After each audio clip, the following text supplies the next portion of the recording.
everybody. My name is Samantha and I am the Children's Outreach Librarian from the Vineland Public Library. And I am here today at the Vineland Historical and Antiquarian Society, and I have a book that I'm going to be sharing with you. The book I'm going to be sharing is Dr. Welch and the Great Grape Story. The story is by Mary Lou Carney, and it is illustrated by Sherry Meidell, and we are reading it with permission from Boyds, Mill, and Kane. So thank you, Boyds, Mill, and Kane, for allowing us to share this story.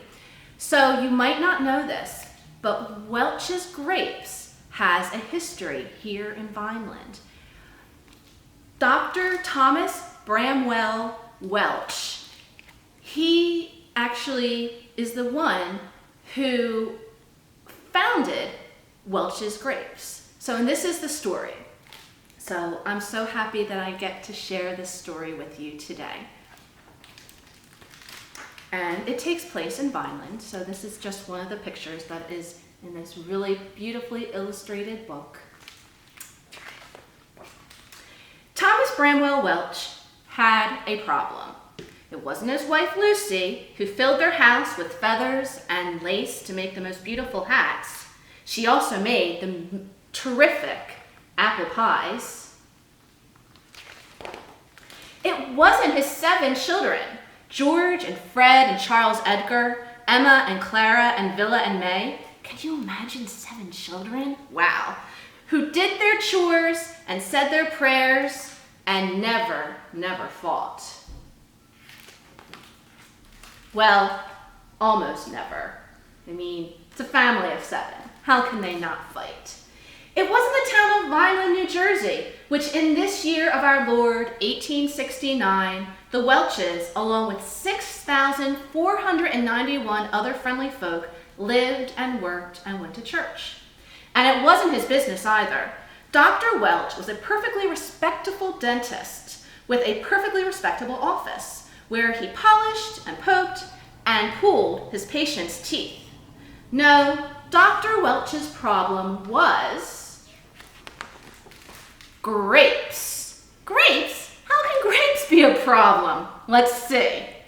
Specifically, what people could do with grapes and what people couldn't do with them. What people could and did do with grapes was make wine. Dr. Welch did not like wine. Not one teeny tiny bit. He especially did not like that wine was used in his Methodist church every time they took communion, the Lord's Supper. It just isn't fair, he would say out loud to no one in particular. It isn't fair to those poor souls. Those poor souls were alcoholics, people so affected by fermented drink that even one tiny sip, even communion wine, could make them crave more and more. If only someone could find a way to use grapes to make a drink that didn't turn into alcohol. Then the Lord's Supper could be served to everyone. If only someone could. And suddenly Dr. Welch realized he was someone. Why not invent a new communion drink himself? But how? It would, of course, have to be made from grapes. And everyone knew that grapes, pressed and placed in wooden kegs, turned into wine, alcohol. The fermentation just happened naturally, as part of the process. Something to do with yeast, I believe, Dr. Welch said, stroking his beard. What was it he had heard about yeast? Ah, yes, that Frenchman. That Frenchman was Louis Pasteur, and what he had discovered was that fermentation happened because molds and yeast, both found on grapes, came together when the grapes were crushed. And their coming together was what turned grape juice into wine.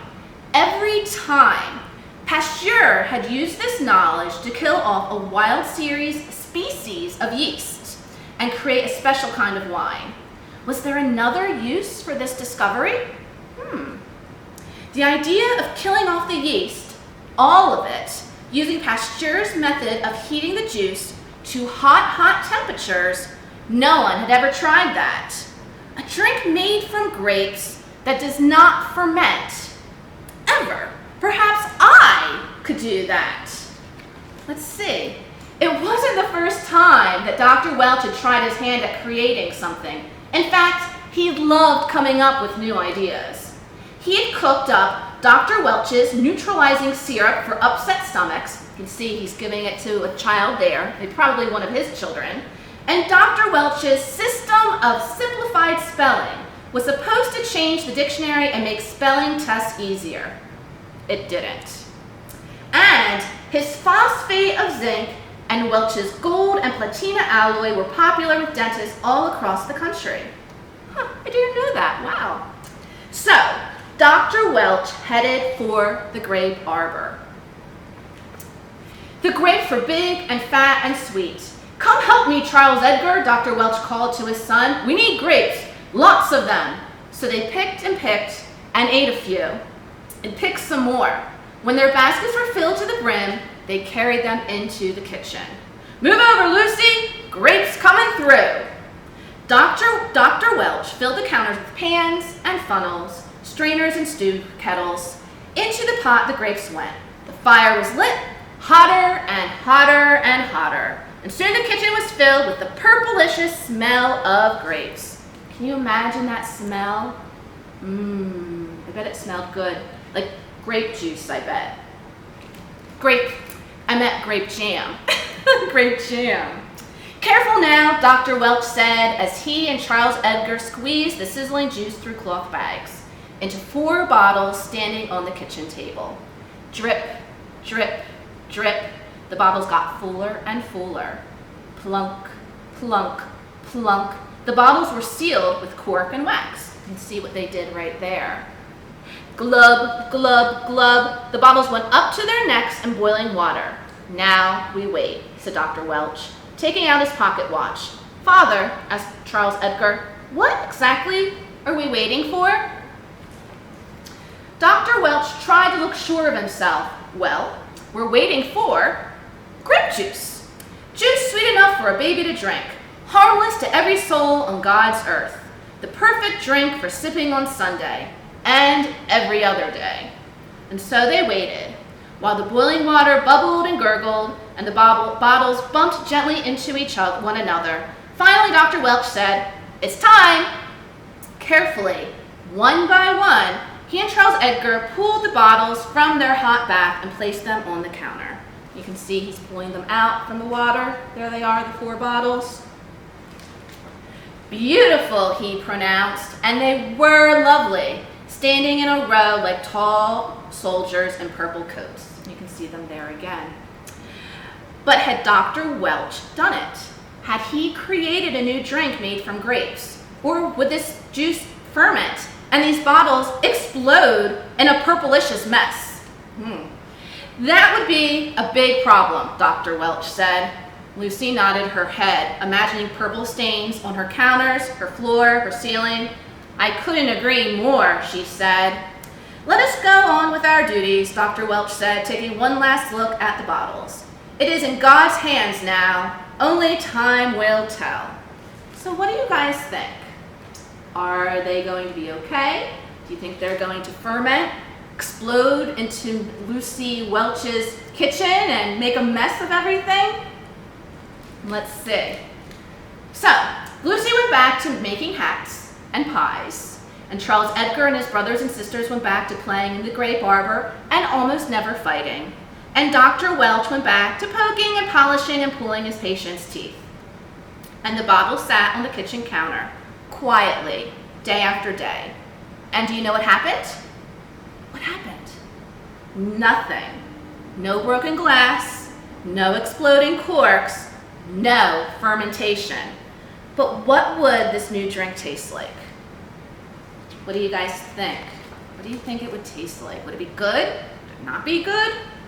Let's see.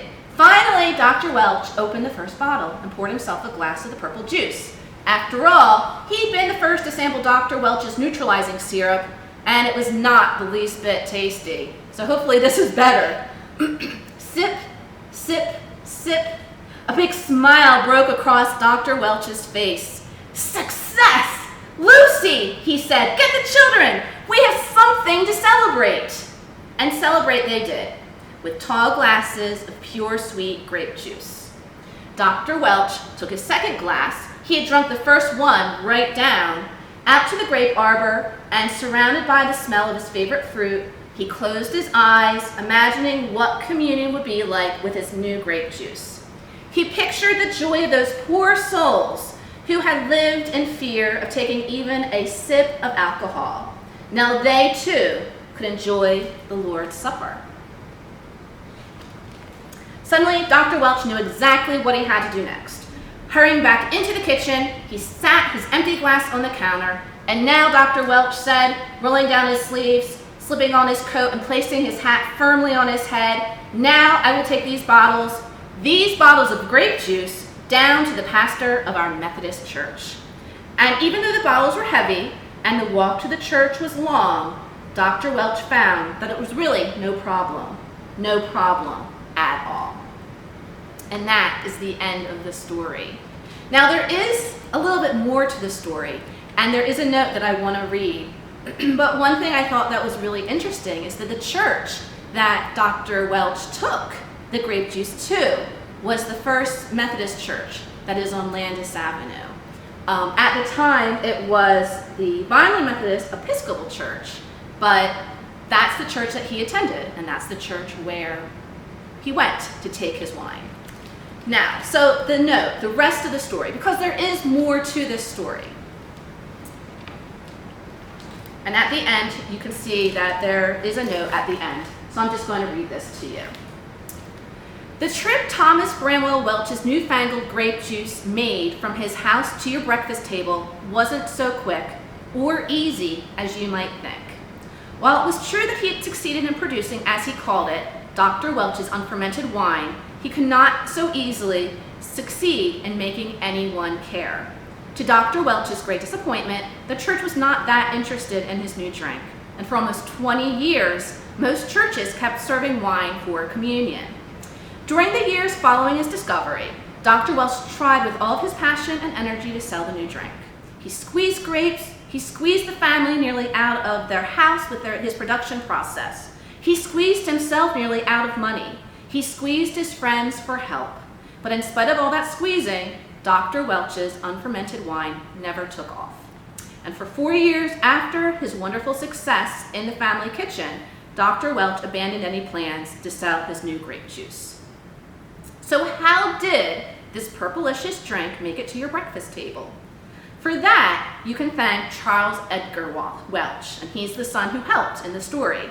The son who helped Dr. Welch with that first batch of grape juice. Like his father and brothers and sisters, Charles Edgar became a dentist, but he could never forget that wonderful day when the juice in his father's experiment had remained non-alcoholic and sweet.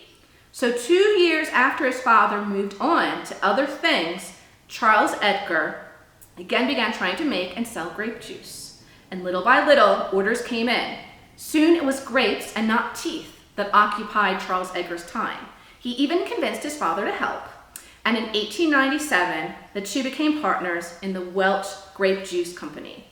Eventually, the company moved to Westfield, New York, where there was an abundance of Concord grapes, perfect for making juice. Charles Edgar, a shrewd promoter and manager, succeeded in making grape juice a part of everyday life for thousands of people.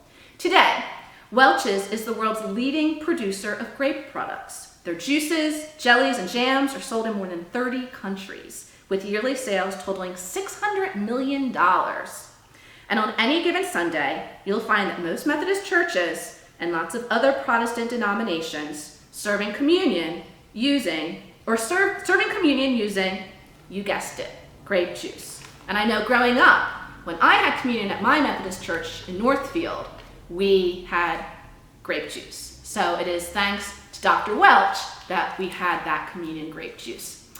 So the next time you pick up a glass of Welch's grape juice, maybe the next time you have it at communion, give a little toast to Dr. Thomas Welch and his invention. So thank you so much. I hope you enjoyed the story as much as I enjoyed reading it with you. Make sure to check out the Vineland Historical and Antiquarian Society. They are on social media. So bye, everyone.